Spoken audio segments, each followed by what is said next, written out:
It's another Monday. I didn't post anything last week because I was busy and it is the school semester still, so we got about one more month to go, so I might be busy again soon. But I did want to post something today, and it's a subject that's kind of started bothering me after a few months of being in Japan. For some reason, living in Japan is kind of treated like some sort of contest among foreigners.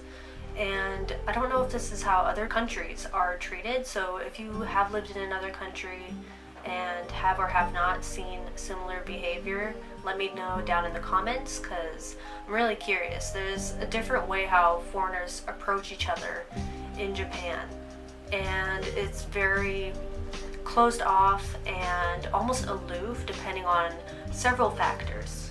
So those factors are age, time in Japan, why you like Japan, and of course your ability to speak Japanese and how far that takes you.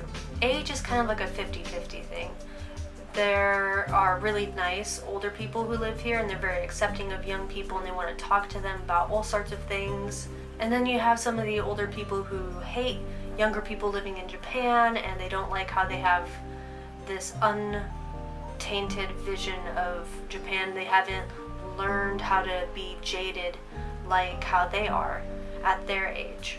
They're also sometimes upset about the things that brought you to Japan, like, oh, well, you like anime, well, I came because I like anthropology or something, I don't know. They're very picky about who they think should be here, especially among young people. Some of them kind of like to brag about how long they've been in here, which ties into that other factor, time in Japan.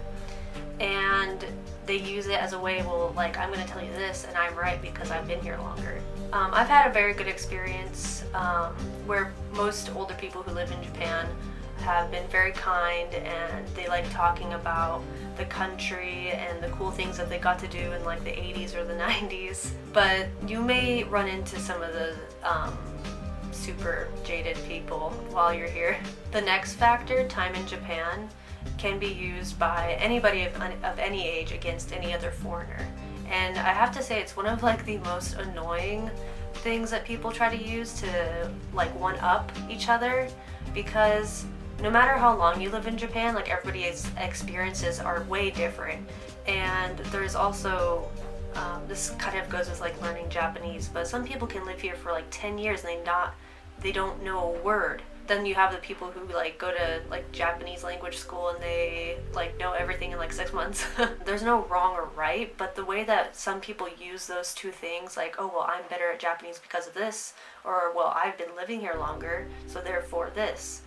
That is like one of the more annoying things to me, because living in Japan should be something that we should use as common ground to celebrate and to enjoy ourselves and experience new things together. I had this one instance where I met someone and the first thing they asked me was, oh, how long have you been in Japan?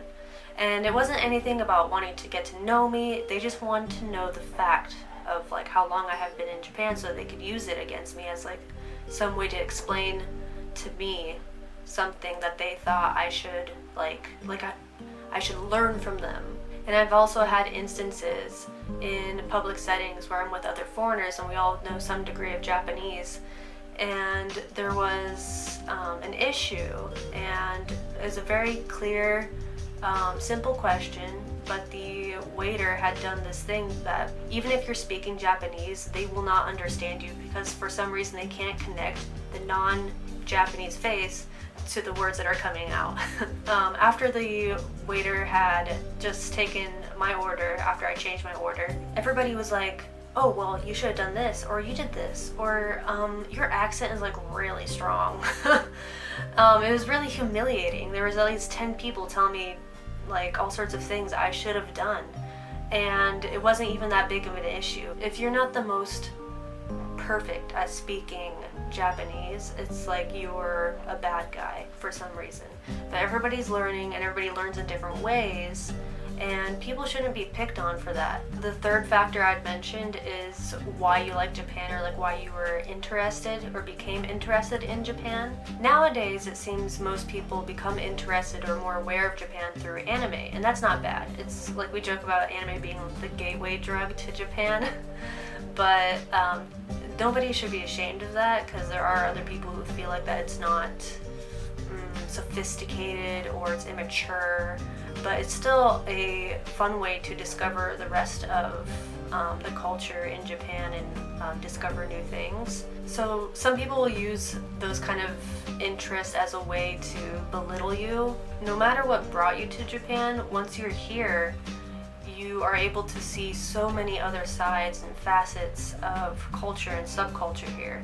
I've seen online where some people complain like, oh, like if you like anime and then you come to Japan, of course your next step is to like shrines and izakayas, but those are all not bad things to like. I think I already mentioned Japanese language, but that's one of the biggest factors in how other foreigners treat each other is how much you know. It also represents how well you can assimilate into groups of Japanese people. And if you can do that, then therefore you're somehow better than other foreigners.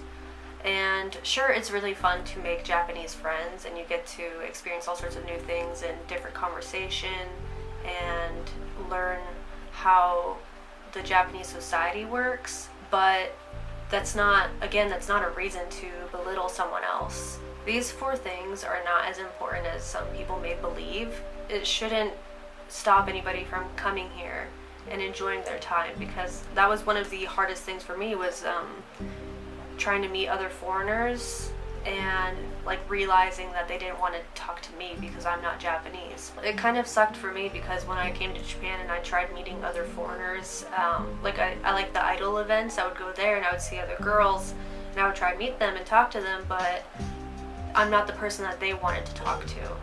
So it's kind of a sad realization when you're in a foreign country and you want to bond with other foreign people from your home country or anywhere else, and finding out that they don't want to talk to you. It's like they only want the Japanese friend. And if they have, for example, a white friend, they're not assimilating into the country enough. Kind of annoying, but there are good people here, so making friends here is important. It doesn't matter where they're from. I highly recommend making some.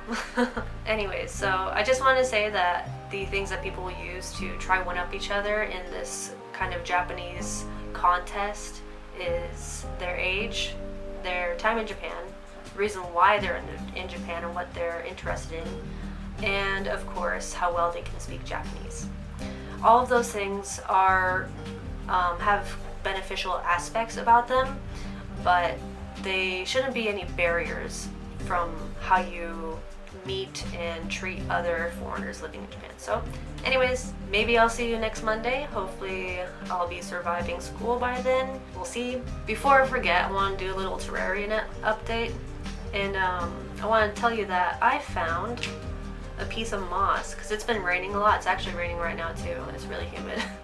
I found a piece of moss from the gutter that fell in front of my door, so I put it in there. After this thing broke, a lot of dirt was lost. It's doing really well right now. It's so nice and green. Like even the little piece of moss I put in here from the gutter, it's doing really well. So anyways, I'll see you next week on Monday, possibly. I'll do my best. Have a good week.